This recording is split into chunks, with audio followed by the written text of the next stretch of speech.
नमस्कार मंडळी, तुम्ही पाहताय सत्यवाणी न्यूज. सत्ताधारी विरोधक या सगळ्यांपेक्षा जनतेच्या भल्याचा विचार करणारे अधिकारी म्हणून ओळख असलेल्या तुकाराम मुंढे यांच्या दरवेळी होणाऱ्या बदलीपलीकडे निलंबनाची मागणी केली जाते. तुकाराम मुंढे यांना स्मार्ट सिटीचे अधिकार दिले नव्हते. त्यांनी 20 कोटी रुपयांच्या चेकवर स्वतः सही केली आणि बिल्डरच्या घशात टाकले.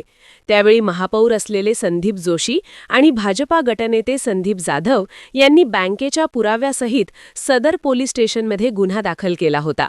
या स्मार्ट सिटीत काही महिला अधिकारी होत्या ज्यांनी सही करण्यास मनाई केली. त्यावेळी मुंढे यांनी त्या महिला अधिकाऱ्यांना टॉर्चर केलं. तेव्हा 2 महिलांनी पोलिसात तक्रार दाखल केली होती. परंतु या दोन्ही तक्रारींवर उद्धव ठाकरेंच्या काळात कारवाई झाली नाही. आता त्यावर कारवाई करून तुकाराम मुंढे यांना निलंबित करण्याची लक्षवेधी भाजपा आमदार कृष्णा खोपडे यांनी केली. तुकाराम मुंढे कायम नियमाला धरून चालतात, त्याचमुळे जनतेचा त्यांना पाठिंबा असतो. मात्र सप्रमाण मांडलेल्या आरोपांमुळेच खरंच यावेळी चुकले की दरवेळेससारखे ते डुईझड झालेत? नेमकं प्रकरण काय आहे ते समजून घ्या. सविस्तरपणे आपण आजच्या या व्हिडिओमध्ये या विषयावर बोलणार आहे. तुकाराम मुंढे हे 2005 बॅचचे प्रामाणिक, कर्तव्यदक्ष आणि शिस्तप्रिय IAS अधिकारी जे त्यांच्या कठोर प्रशासनासाठी ओळखले जातात. त्यासोबतच 20 वर्षात 24 बदल्या हा त्यांचा रेकॉर्ड नागपूर महानगरपालिका आयुक्त, नाशिक महानगरपालिका आयुक्त, नवी मुंबई महानगरपालिका आयुक्त, सोलापूर आणि जालना जिल्हाधिकारी, CMD, PMPML अशा विविध ठिकाणी शिस्त लावून झाल्यानंतर त्यांची अलीकडे दिव्यांग कल्याण विभाग, महाराष्ट्र यांच्या सचिव, सेक्रेटरी पदावरती नेमणूक झाली. कदाचित व्हिडिओ तुमच्यापर्यंत पोहोचेपर्यंत अजून कुठे जातील याची माहिती नाही. कृष्णा खोपडे यांनी केलेल्या आरोपात असे म्हणालेत की माहितीच्या अधिकारात मिळालेल्या माहितीनुसार त्यांना अधिकार नसतानाही 5 वर्ष वरिष्ठ अधिकाऱ्याच्या पदावर त्यांना दाखवण्यात आलं. स्मार्ट सिटीचे मुख्य कार्यकारी अधिकारी म्हणून काम करताना त्यांनी काही मर्जीतल्या कंत्राटदारांना कोट्यावधी रुपयांचे नियमबाह्य पेमेंट केले. तसेच काही महिला अधिकाऱ्यांना दमदाटी केली. आता या दोन्ही प्रकरणांचे FIR तेव्हा पोलिसांकडे दाखल झाले होते. मात्र उद्धव ठाकरे आणि महाविकास आघाडी सरकारच्या दबावात तुकाराम मुंढे यांच्या विरोधात आवश्यक कारवाई होऊ शकली नव्हती.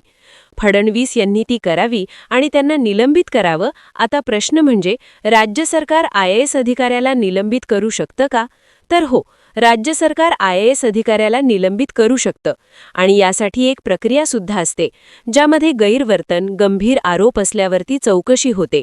चौकशी दरम्यान कर्तव्यापासून दूर ठेवण्यासाठी हे सगळं केलं जातं. नंतर निलंबनाची कारवाई करून केंद्र सरकारला 48 तासांच्या आत कळवावं लागतं. आणि नंतर डिपार्टमेंट ऑफ पर्सनल अँड ट्रेनिंगकडून निलंबनाची मंजुरी घ्यावी लागते.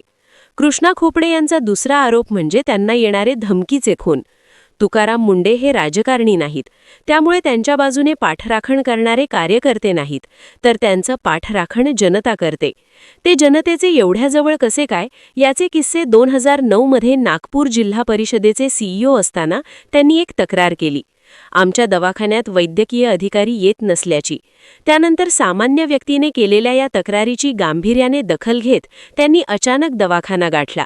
तिथे शिंदे आणि तावरे या वैद्यकीय अधिकाऱ्यांची अनुपस्थिती पाहता त्यांना जागेवर निलंबित करण्याचे आदेश दिले. पण CEO अधिकाऱ्याला वैद्यकीय अधिकाऱ्यांच्या निलंबनाचा अधिकार नसल्याचे आरोप झाले. पण नियम दाखवत त्यांनी ते निलंबन कायम ठेवलं. तेव्हाच त्यांच्या नियमांचा अभ्यास समोर आला. पुढे 2009 मध्ये त्यांची बदली नाशिकला अतिरिक्त आदिवासी आयुक्त म्हणून करण्यात आली. आणि हे पद खास त्यांच्यासाठी तयार करण्यात आलं होतं, हे विशेष आहे. मात्र वर्ष पूर्ण होण्याआधीच त्यांची बदली खादी आणि ग्रामोद्योग आयोगाचे मुख्य कार्यकारी अधिकारी म्हणून मुंबईला झाली.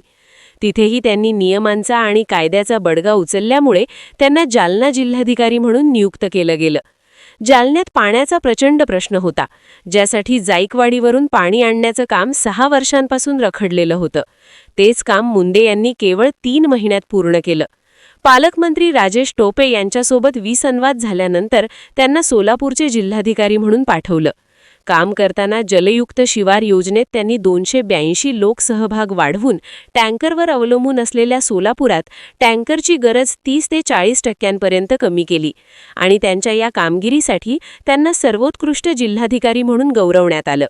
याच सोलापुरात असलेल्या पंढरपूर वारीची जबाबदारी असताना त्यांनी मुख्यमंत्री वगळता सर्व व्हीआयपींना दर्शन बंद केलं आणि पांडुरंगाचे दर्शन तिथल्या ट्रस्टच्या विरोधात जाऊन 24 तास खुलं ठेवलं. त्यानंतर वेगवेगळ्या ठिकाणी पाठवून देखील त्यांचे जनतेप्रती सेवाभाव प्रस्थापितांना खटकत होता. विना पदभार देखील ठेवता येत नव्हतं, म्हणून घाट्यात चालणाऱ्या पुण्यातील पीएमपीएलचे व्यवस्थापक म्हणून नेमणूक केली. पीएमपीएल घाट्यात नेली. त्यावर कोर्ट कचेरी सुरू असल्याने मुंडे यांनी आरोपांच्या फेऱ्यात घेण्याचा डाव होता. तिथे मुंडे यांनी कोर्टात सगळे पुरावे दाखवून दर महिन्याला 6 लाख प्रवासी असलेली बस सेवा सुरळीत करून लाखांवर नेली. तिची कार्यक्षमता 40% थेट 100% नेली आणि पीएमपीएल घाट्यातून पहिल्यांदा फायद्यात आली. आतापर्यंत त्यांची ज्या ठिकाणाहून बदली झाली आहे त्या ठिकाणी जनता रस्त्यावर उतरून आपला विरोध दर्शवते. परंतु सत्ताधारी विरोधक आणि खुर्चीत माजलेल्या अधिकाऱ्यांच्या दबावाला बळी पडून सरकारला त्यांची बदली करावीच लागते. हेच आतापर्यंत होत आलं. यावेळी बदली सोडून त्यांच्या निलंबनाची मागणी सत्ताधारी आमदारांकडून केल्या गेल्यानं त्यावर काय कारवाई होते याकडे सगळ्यांचंच लक्ष लागलं. पण आर्थिक शिस्त लावणाऱ्या या अधिकाऱ्याला गमावल्यावर जनतेला वाली पुन्हा तयार होणारच नाही, हेच यातून स्पष्ट दिसतं. या सगळ्या भूमिकांकडे तुम्ही कसं पाहता? तुकाराम मुंडे हे खरोखर प्रामाणिक, कर्तव्यदक्ष आणि शिस्तप्रिय IAS अधिकारी म्हणून ओळखले जातात. यावेळी तुकाराम मुंडे हे स्वतः गुंतलेत की त्यांना गुंतवलं गेलंय? कमेंट करा. व्हिडिओ मुद्दा पटला असेल तर जास्तीत जास्त लोकांपर्यंत जरूर शेअर करा आणि अशाच राजकीय घडामोडी जाणून घेण्यासाठी आपल्या सत्यवाणी न्यूज या चॅनलला सबस्क्राईब करा. धन्यवाद.